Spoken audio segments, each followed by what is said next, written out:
Hello friends, new electronics lab channel के तरफ से मैं सुदीप आप सभी दोस्तों का स्वागत करता हूँ। आज हमारा टॉपिक है स्विच मोड पावर सप्लाई मतलब एसएमपीएस। ये स्विच मोड पावर सप्लाई आपको सभी सर्किट में देखने को मिलेगा। इंडक्शन स्टोव हो, एलईडी एलसीडी हो, चाहे कोई भी सर्किट हो, उसमें एसएमपीएस आपको मिलेगा ही मिलेगा। तो एसएमपीएस सर्किट का बेसिक कॉन्सेप्ट के बारे में आज मैं आपसे डिस्कस करूँगा। और ये वीडियो उन सभी दोस्तों के लिए है जिन दोस्तों को एसएमपीएस को समझने में थोड़ा सा प्रॉब्लम हो रहा है। तो मैं आशा रखता हूँ मेरा वीडियो आप पूरा देखने के बाद एसएमपीएस का जो बेसिक कॉन्सेप्ट है वो पूरा क्लियर हो जाएगा। चलिए स्टार्ट करते हैं। यहाँ पे मैंने एक तो ट्रांसफार्मर का ड्राइंग किया हूँ। यहाँ पे एक कॉइल है, यहाँ पे भी एक कॉइल है। ये प्राइमरी कॉइल है, ये सेकेंडरी कॉइल है। अभी सेकेंडरी कॉइल से हम लोग को वोल्टेज चाहिए, तो इधर में मैं अगर डीसी वोल्ट दे दूंगा, मान लीजिए इधर में मैं 10 वोल्ट डीसी दे देता हूँ, पॉजिटिव और नेगेटिव, तो इधर से हम लोगों को वोल्टेज नहीं मिलेगा क्योंकि ये डीसी है। तो इस 10 वोल्ट को एसी में कन्वर्ट करना पड़ेगा। मतलब एक बार मुझे यहाँ पे वोल्टेज देना पड़ेगा, एक बार यहाँ पे वोल्टेज देना पड़ेगा। एक बार इसको पॉजिटिव बनाना पड़ेगा, एक बार इसको नेगेटिव बनाना पड़ेगा। एक बार इसको पॉजिटिव बनाना पड़ेगा, एक बार इसको नेगेटिव बनाना पड़ेगा। ये बहुत तुरंत मुझे करना पड़ेगा। अगर ये चीज मैं बहुत तुरंत कर पाऊँ तो ही जाके यहाँ पे वोल्टेज इंड्यूस होगा और यहाँ पे हम लोग को एसी वोल्टेज मिलेगा।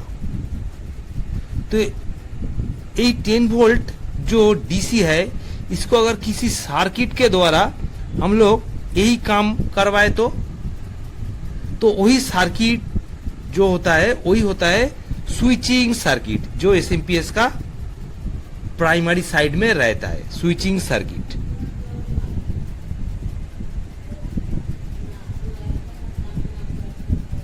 जो एसएमपीएस का प्राइमरी साइड में रहता है, जो डीसी को बहुत फास्ट स्विचिंग करवाता है। एक बार कनेक्ट करता है, एक बार छोड़ता है, एक बार कनेक्ट करता है, एक बार छोड़ता है।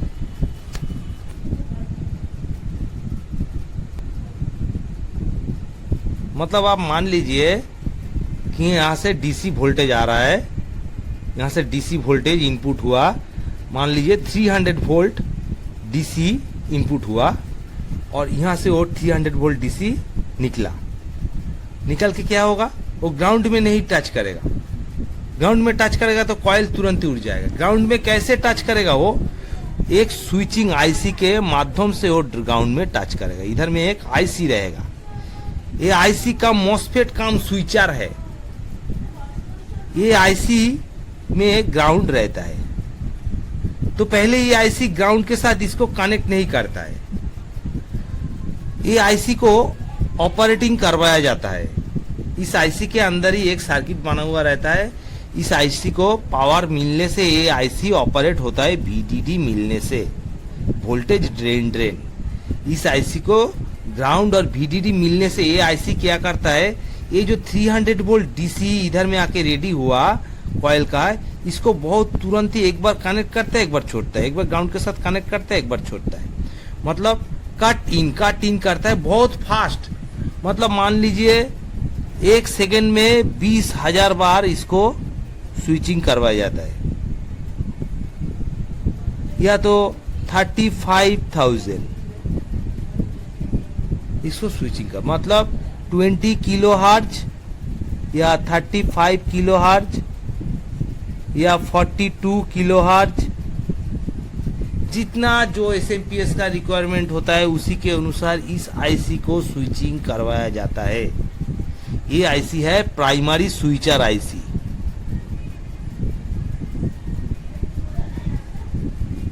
समझ में आया फ्रेंड्स, एसएमपीएस का प्राइमरी सेक्शन कैसे काम करता है। एक आईसी इधर में आपको दिखेगा, उस आईसी के अंदर मॉसफेट भी है, स्विचर पोर्शन भी है। तो जैसे ही 300 वोल्ट पूरा वाइंडिंग घूम के इधर में रेडी रहता है, ये स्विच नहीं होता है पहले। तो आईसी को जब सप्लाई मिलता है तो आईसी स्विचिंग करना स्टार्ट कर देता है। जैसे ही स्टार्ट कर देता है स्विचिंग करना, तो 300 वोल्ट बहुत fast cut in cut out होता है और इधर में एसी जनरेट हो जाता है। तो इधर में अगर एसी जनरेट होगा इस कॉइल में वाइंडिंग में, तो अल्टरनेटिंग करंट अगर जनरेटिंग होगा तो इस कॉइल में भी वोल्टेज इंड्यूस होगा, तो इस कॉइल से हम लोगों को वोल्टेज प्राप्त हो जाता है। ठीक इसी तरह एसएमपीएस भी काम करता है। तो इतना तक आपको समझ में आया कि प्राइमरी सेक्शन में क्या होता है एसएमपीएस का, कैसे स्विचिंग होता है। स्विचिंग नहीं होगा तो सेकेंडरी में वोल्टेज इंड्यूस नहीं होगा। और एक चीज के बारे में आपको जानना जरूर है एसएमपीएस समझने से पहले, वो है ऑप्टो कपलर। एक ऑप्टो कपलर देखिए, जो दो साइड में दो पिन आपको दिखेगा सर्किट में, उसको ऑप्टो कपलर बोला जाता है। उसका 1 number pin, 2 number pin, 3 number pin, 4 number pin, मतलब 1 2 3 4। 1 और 2 नंबर जो पिन है उसमें एक एलईडी लगा हुआ रहता है, एक एलईडी लगा हुआ रहता है 1 और 2 के बीच। और 3 और 4 क्या है? 3 है इसका फोटो ट्रांजिस्टर,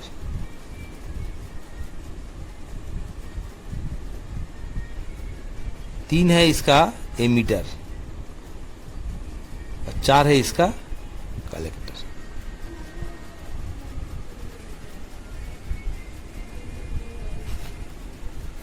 तो जैसे ही लाइट जलता है इसका फोटो ट्रांजिस्टर एक्टिव होता है।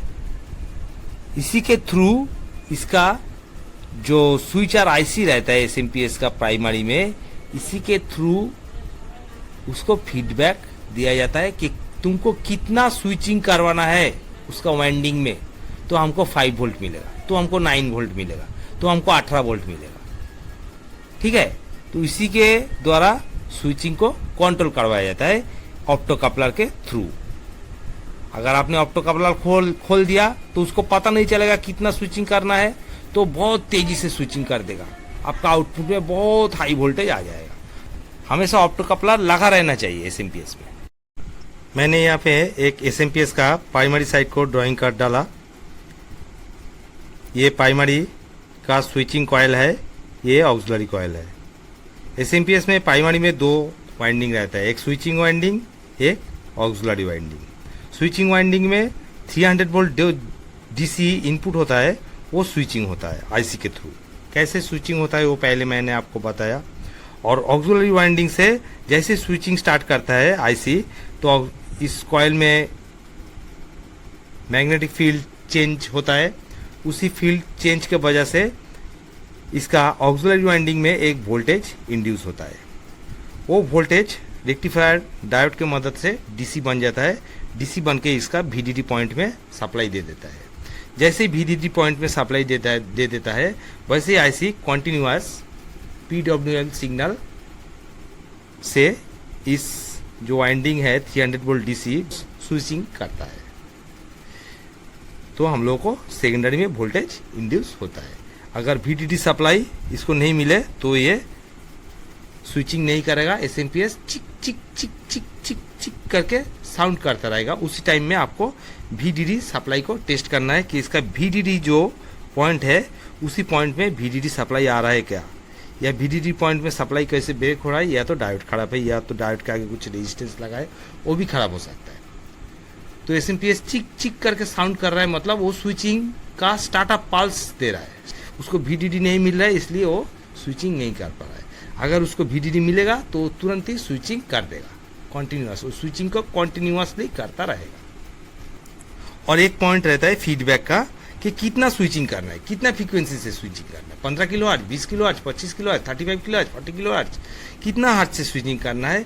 वो सेकेंडरी से एक वोल्टेज ऑप्टो कपलर के थ्रू, एक फोटो ट्रांजिस्टर के थ्रू फीडबैक पॉइंट में दिया जाता है कि तुमको इतना स्विचिंग करना है इसका स्विचिंग वाइंडिंग में। ओके, तो 3-4 पॉइंट ही मेन रहता है आईसी का। एक ड्रेन पॉइंट रहता है, एक सोर्स पॉइंट रहता है, एक ग्राउंड पॉइंट रहता है, एक फीडबैक पॉइंट रहता है, और एक आपका वीडीडी सप्लाई रहता है, वोल्टेज ड्रेन। ये सब आईसी में जो एसएमपीएस में यूज होता है, जैसे आपका VIPR 12A, वाइपर 27L, ऐसा सब जो आईसी होता है, ये सब आईसी में आपका ये जो आईसी का जो सप्लाई पॉइंट है उसको VDD बोला जाता है, वोल्टेज ड्रेन। क्यों VDD बोला जाता है? क्योंकि ये सब आईसी मॉसफेट से बना हुआ होता है। जो सब आईसी मॉसफेट से बना हुआ होता है वो सब आईसी को सप्लाई पॉइंट को VDD बोला जाता है, वोल्टेज ड्रेन। और जो सब आईसी का अंदर ज़्यादातर ट्रांजिस्टर का सर्किट बना हुआ होता है वो सब आईसी का जो सप्लाई टर्मिनल होता है उसको VCC बोला जाता है, मतलब वोल्टेज कलेक्टर। ओके फ्रेंड्स, अभी आप समझने के लिए अपना भाषा में समझ सकते हैं इसको, उसमें कोई प्रॉब्लम नहीं है। जिससे आपको समझ में आए आप उसी के भाषा में ही समझे, क्योंकि आपको काम करना है। आशा करता हूँ मेरा वीडियो आप लोगों को पसंद आया होगा। वीडियो पसंद आए तो वीडियो को लाइक कीजिए, शेयर कीजिए और न्यू इलेक्ट्रॉनिक्स लैब को सब्सक्राइब कीजिए। Thank you.